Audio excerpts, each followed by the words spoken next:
Hey, what's up? So I want to talk about this WordPress thing that happened recently. This whole drama that's been going on for weeks at least, but recently a judge in California accepted this prior injunction. So we'll talk about it. But the main thing I want to talk about here is I probably have some title here like no one understands, no one gets the truth about this WordPress thing. I don't know what the title is yet. Now, I don't mean nobody in the world, okay? I mean, I'm no one on YouTube in the comments, basically, because I've looked at hundreds of comments on YouTube, and zero of them, exactly zero, indicated to me someone who had read the actual judgment or the actual ruling, okay? Like the judge does a ruling and they release a document explaining it. It's 42 pages. It's 42 pages, but it's fast reading for some reason. It takes like 10 minutes to read. It's not that bad. Now, yeah, basically nobody's read it of the people who are commenting online because you got all these people bickering back and forth, having this argument over a bunch of stuff that has absolutely nothing to do with the judge's ruling. So, okay, now this whole thing kind of interested me. I just started learning about it yesterday, but it was interesting to me because I know some things about WordPress. I've used it a bunch of times in the past, and there's several confusing elements to this story. And also, I'm interested in licenses for software. I have released software in the past that was open source, and I had to choose a license. So I had to actually think about this stuff. So yeah, I was looking in the comments and people are saying all kinds of things about the licenses that I thought were wrong. So I went and read the GPL 3.0 license. Anyway, we'll talk about it. It's not even about the licenses, but that's what so many people are talking about. You also have people saying that this co-founder of WordPress, I'll call him Photo Matt, because that's one of his usernames, I guess. But he's Matt something or other. It's not that important what his name is, but yeah, he's the guy in question. So a lot of people in the comments say, well, he's a huge jerk because blah, blah, blah. I don't care about that. I mean, yeah, people are going to comment those things. If he is a huge jerk, makes sense that people would comment that. That's fine. But, I mean, what's interesting, what first caught my interest is people were basically saying this was a question of the license that WordPress is under or whatever. Let me adjust this. There we go. Anyway, so I was interested in the question of the license, right? And that's what got me interested. But anyway, so I should explain kind of what happened because I haven't explained that. Let's start there, and then we'll talk about some of the really confusing things about WordPress and these licenses, okay? We'll talk about that. And then I'd like to talk, of course, about the judge's ruling and how it's based on something that basically has nothing to do with what people are talking about in the comments. And yeah, we'll talk about that. So what happened, first of all? Well, I'll just try to cut to the chase, like really give you the Sparks notes here. It seems like this Photo Matt guy, who is one of the co-founders of WordPress, for some reason he hates this W Engine. I guess it's a company, or it's, yeah, I think it's a company. Okay, they make a lot of money. WP Engine, I guess, does hosting, right? So WordPress is fundamentally, there's open source software called WordPress, and you can use it to make websites that, I mean, the standard WordPress website out of the box is going to look like a blog. You can use a bunch of plugins to add something that's going to make it look more like a Shopify website, so you can add like a store and a bunch of things. You can add all kinds of things to it using plugins, or you can go in, because it's open source, you can go in and mess with code and do almost anything, really. And that's really cool. And it's used by like in the ballpark of like half of the websites online, actually. It's enormous. Of course, there's other sort of competitors. You got Wix, but that, Wix, you have to, Wix, is that the what it's called? I think so. You have to pay money if you're going to use Wix. I think maybe I'm getting the name wrong. But anyway, yeah, there's a bunch of other stuff. I don't even know the names anywhere. Square something or other. There's all these things. The point is, okay, so there's a few elements here. And a lot of people get this confused if they've never used WordPress, especially as a programmer. But there's the open source technology. Then there's WordPress.com. WordPress.com is a website. Now, when I was learning this stuff, because I have used WordPress a bunch in the past, and so I had to learn what this stuff is about. And WordPress.com struck me as a for-profit business website that makes use of WordPress's open source technology, but I thought, had nothing really to do with the open source side of the tech.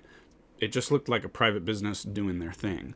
Now, I think, having looked at it, researched it a bit more, I think that WordPress.com is run... Now, I'm going to get some of the details wrong, but it's sort of immaterial, because this is not even what the whole debate is about. But anyway, it seems like WordPress.com and WordPress.org are maybe non-profit businesses that are run by the same people who created the WordPress open source technology. But the point is, you want to view WordPress.com as a separate thing. It makes use of the open source technology, so what? But it's, .com, anything .com is supposed to be sort of commercial, right? And okay, so, but I think, I don't know everything about WordPress.com, what the point is really, but it's there so that it's very easy for anybody to create a blog, put it online. Okay. I mean, the WordPress, the open source technology, if you're a programmer, it's fairly easy, but you got to put up, open source technology like that.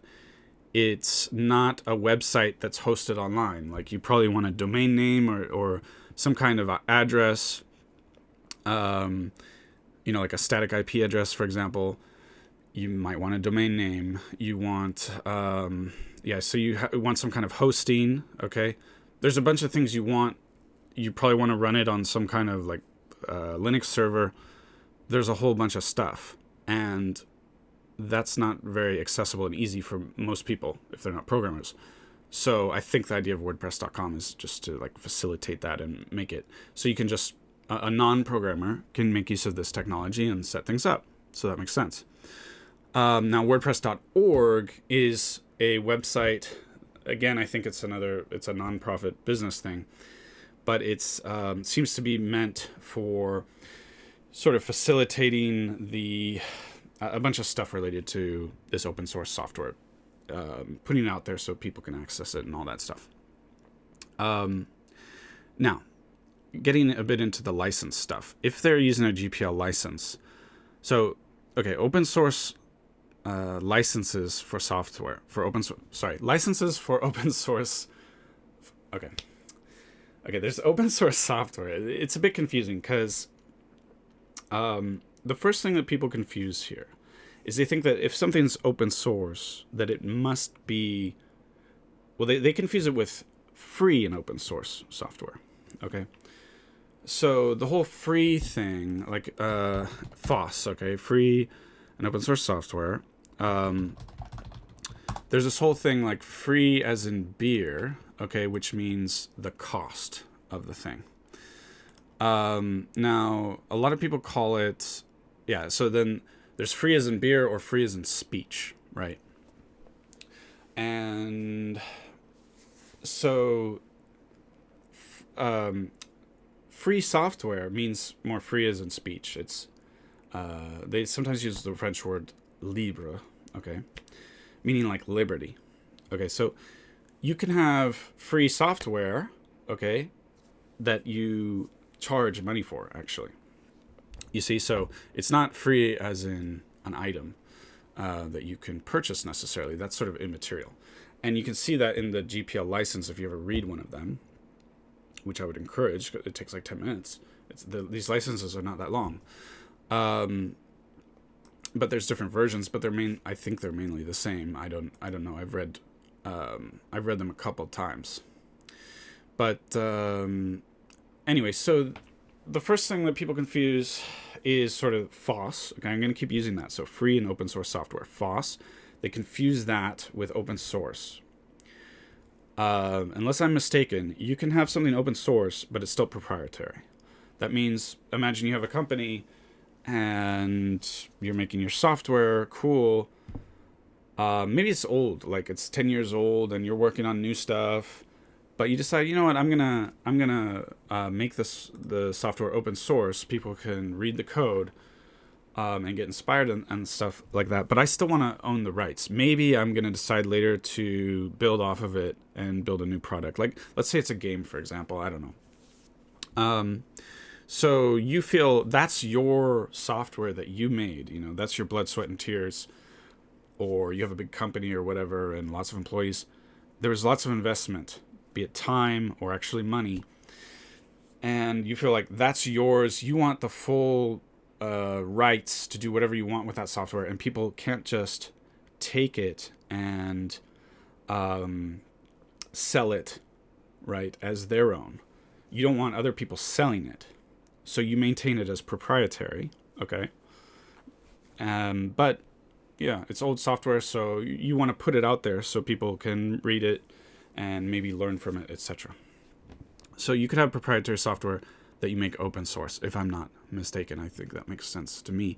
And a lot of companies sometimes make these things open source because people will make improvements to the software.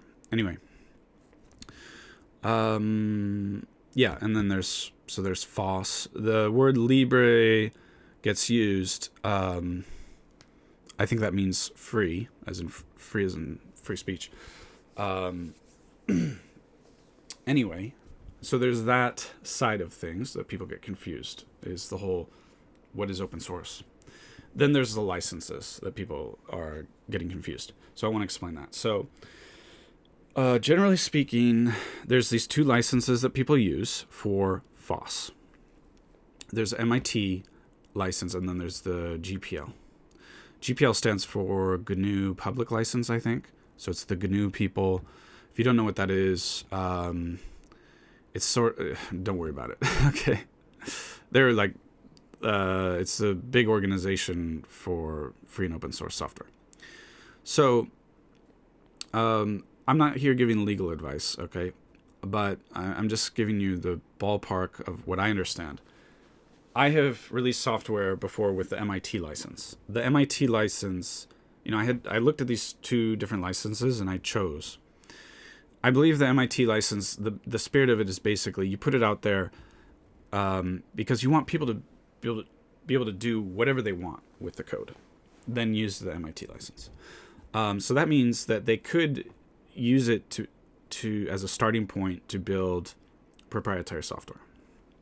So, for example, you make a game engine and you want people to be able to use your game engine, but then to own that the game, right, using the engine, that software, whatever the software is, you put it out there and you want people to be able to use it and then make their own proprietary software, like a game.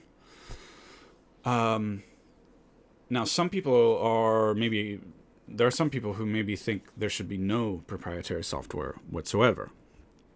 And so the idea of the GPL license, I'm not saying that people in favor of the GPL license, I'm not saying that the people who make it are necessarily against all proprietary software. They might be, I don't really know. But the idea of the GPL is that you're creating software that then no one is going to be able to take and make into proprietary software. It's a very sort of anti-proprietary software kind of thing.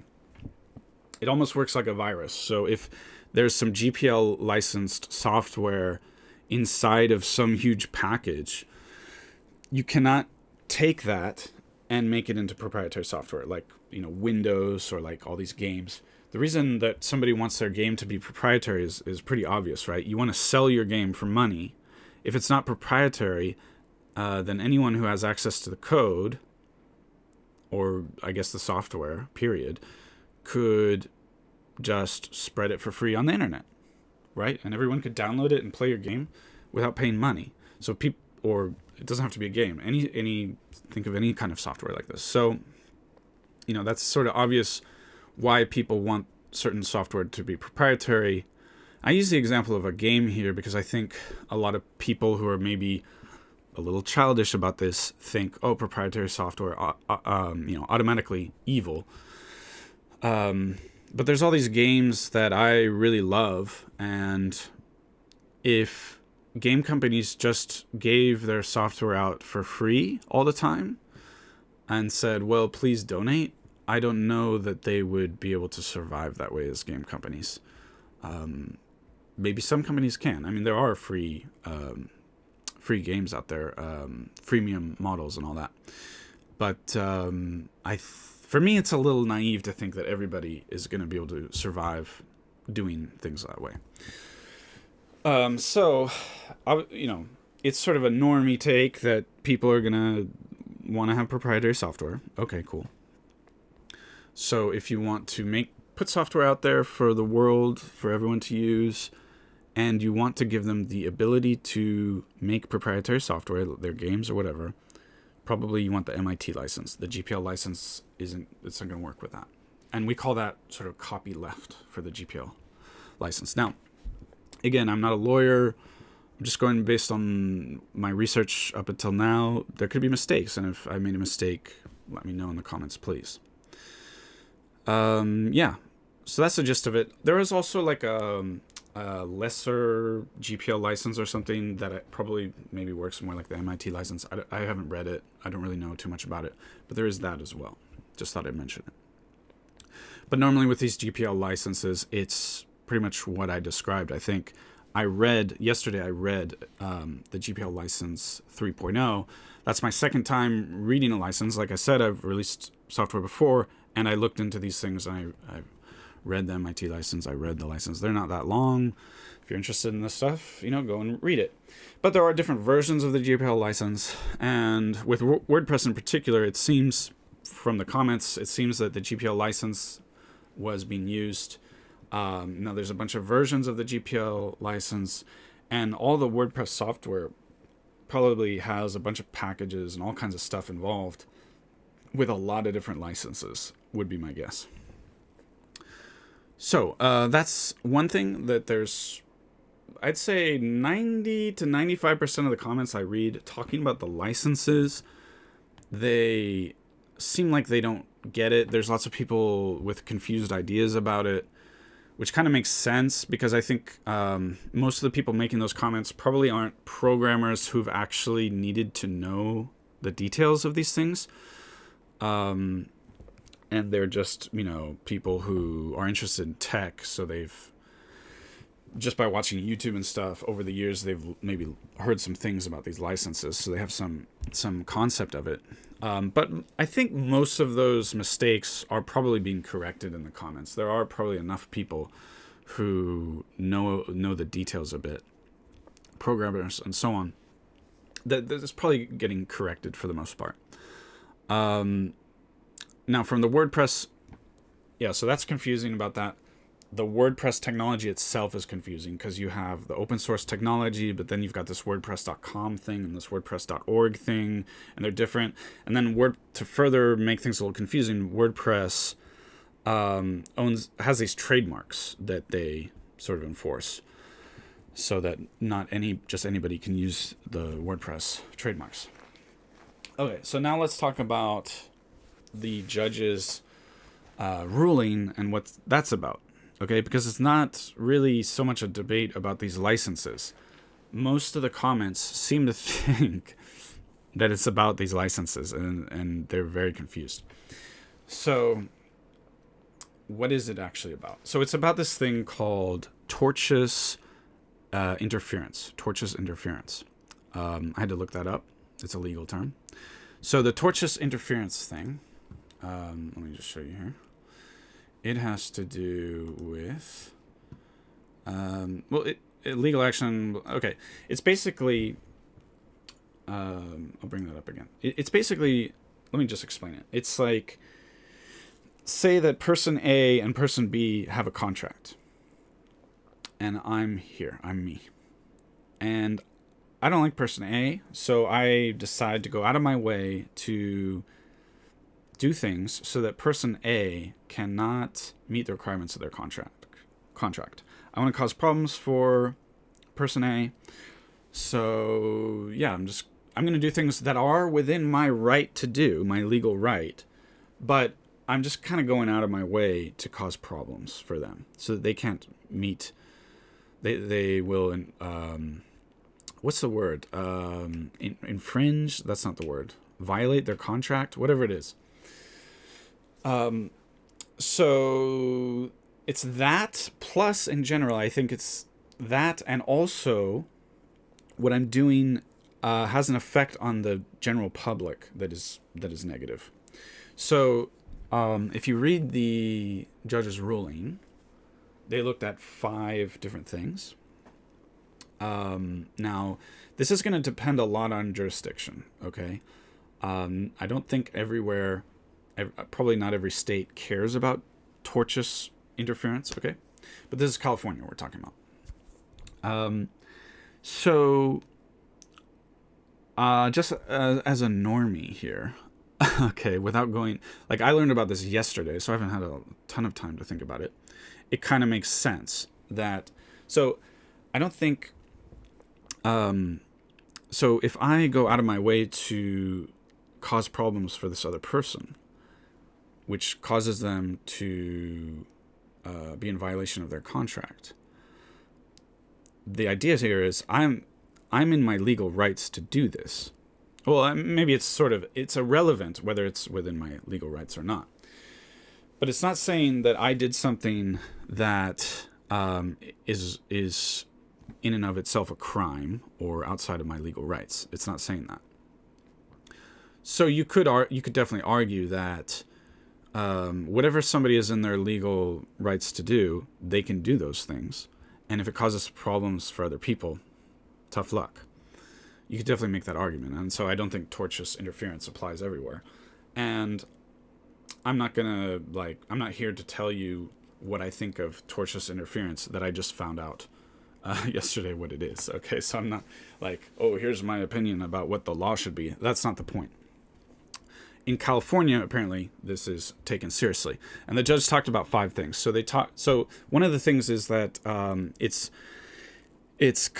something that has a negative result for the public in general. So that was one of the things they talked about. The other thing was that it indeed, the person's actions, so Photomat's actions in this case, it indeed clearly causes them to violate contracts. I think that was a second thing. But a third thing is that Photomat knew about said contracts. Okay, so if you didn't know about these contracts and you but you did cause these problems, well, you didn't know about it. So now I'm not a lawyer, and they consider all 5 of these things. It seems like you don't necessarily need all 5 of them in California for this to apply. But I think, if I recall correctly, the judge thought that all 5 of them do apply in this case. So one is that the Photomat's actions are negative for the public. So WP Engine, I'm getting a little tired here. WP Engine, they supply a bunch of services through a plugin. One of it is hosting, right? And tons of people use their websites with WP Engine. So what Photomat did is, for whatever reason, he doesn't like WP Engine. So he said, so he's done what he can to make it so that WP Engine basically can't really do business, can't use I believe they can't really make use of WordPress.org. They have some plugin there, and they're making it so that I believe, so that the employees at WP Engine can't log in to WordPress.org, and they've made it so that,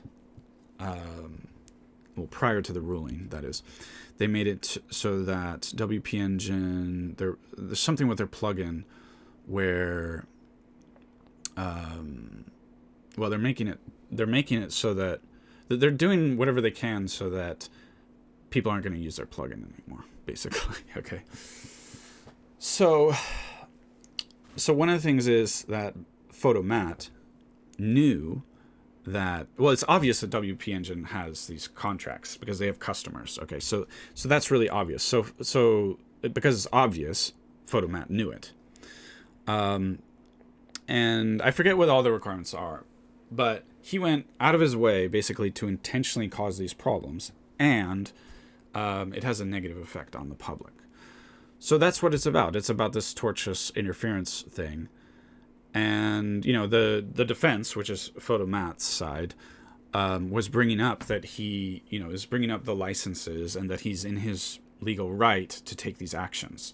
And WordPress.org is, like I said, I think it's a non-profit business, and he can do whatever they want. Now, the GPL license says that if you supply software to someone, it has to be easy for them to access the source code. That's one of the things of the GPL license. But I don't think that's not in question here. But a lot of people are talking about things like that. They're in the comments, they're thinking that basically they seem to think that the license, most people seem to think that the license means, I don't know what they think, because what they think is so wrong in so many different ways. It's like, where to even begin? But they seem to think that the WordPress nonprofit companies have some obligation to help WP Engine, which I don't think they do. Now, again, I'm not a lawyer, but I suspect, sorry about the camera, I suspect that, there's a fair chance that the court will end up ruling in favor of Photomat. That basically he can do what he wants with his own companies. I think that's a fairly normie take. That wouldn't be surprising. If he was in his legal rights to do something, he's in his legal rights to do it. He can do it. I don't know the details of tortious interference and how much it applies, how much it's going to apply here. But the point is that it was a prior injunction. So it means we haven't made our ruling yet. The court has not made its ruling yet. But one of the requirements was that this is causing a huge loss. It's causing huge financial loss to WP Engine. So the prior injunction is saying that if we take the time for this whole lawsuit to undergo the normal process of law, we will lose so many customers over that time. It will cause so much damage that we'll just be destroyed. Even if you rule in our favor, our business will be destroyed. So it's a prior injunction saying that let's go back to how things were not too long ago, okay, like a month ago, where WP Engine could do their business, and then let's have the court rule on this subject and see how it goes. So the court ruled in favor of this prior injunction, so it was basically forcing Photomat to change what he was doing, to basically undo all these things that he had done to cause problems for WP Engine, so that WP Engine can resume doing business as normal. I guess I didn't check it, but I guess WordPress they used to have this little checkbox when you use it, not as a user visiting the website, but as a user building the website. They used to have a little checkbox that said, I have nothing to do with WP Engine. And the idea was that if you are even doing business with WP Engine, technically you shouldn't be allowed. They didn't even want you using WordPress. which seems really petty, and to be fair. And I think a lot of people out there, especially in the open source world, are seeing this as reflecting extremely poorly on Photomat. This is not a very open source thing in the spirit of open source, right? Even if you really dislike WP Engine. But I think Photomat's argument here is that WP Engine is very bad for the open source world. WP Engine is a business. They're proprietary. They do a bunch of proprietary stuff. So if you're extremely against proprietary software, that might make sense to view WP Engine as a problem and to do what you can to cause them problems, actually. So I'm not interested in that whole... Well, it's an interesting debate, but it's separate from what happened with the court case in this prior injunction. The interesting debate is, what makes sense there for WordPress to do in regards to WP Engine. That's interesting, but it's sort of a separate thing. Anyway, I'm just putting this out here because, I encourage people, if they're really interested in this stuff, go read the actual stuff that's relevant here, especially before commenting in a very passionate manner. If you're passionate about it, and if you're talking about the licenses, go maybe read some of them. If you're talking about this ruling from the judge, maybe go read the ruling.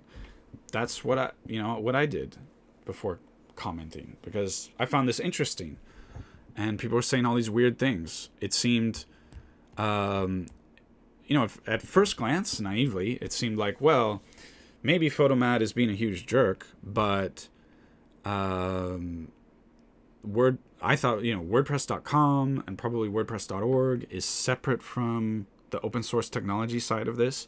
So you're allowed to be a huge jerk with your own company if you want to, right? Within your legal rights. So it seemed to me like this was a case, naively, before I read the judgment, like I had the intuitive reaction, the knee-jerk reaction. It seemed like, California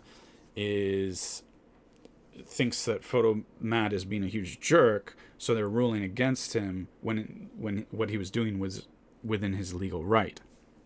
Now, pretty clearly to me, I think Photomat thought he was in his legal right to do what he did, and maybe he was, but he ran into this problem of this tortious interference. So this prior injunction is all about this tortious interference thing. So that's what I want to say. And if you look at the comments on this stuff out there, it's like nobody even knows what the frick this thing is about because they haven't read the judgment. So I just think if something strikes you as really bizarre, like what were they thinking? Go read the thing. The person who made the judgment, the judge, wrote 42 pages explaining the decision. So go read it so that you understand what they were saying. And so many people today, they just, I don't know. I mean, stuff comes to them in a dream. They just, they think, I'll give you an example. Section 230 of the Communications Decency Act. I was angry about this a few months ago. And, I thought, well, if I'm going to be angry about it, I should go read the thing. But I understand some reluctance because, I don't know, maybe the thing's like 100 pages of legalese and a huge pain. Section 230, if you follow American politics, then you've heard of it. It's like a page long. Go read it if you're at all interested in that stuff. And I'm glad I read it because I had all these incorrect ideas that I'd heard from other people. So once I started getting angry about, issues of free speech on public platforms, blah, blah, blah, once I felt angry, I'm like, well, it doesn't make sense to feel angry about something when I don't actually know what the thing is. I haven't, I'm just basing it off of hearsay, what other people I've heard from other people. It's kind of silly. So I went and read the thing. I'm like, oh, wow.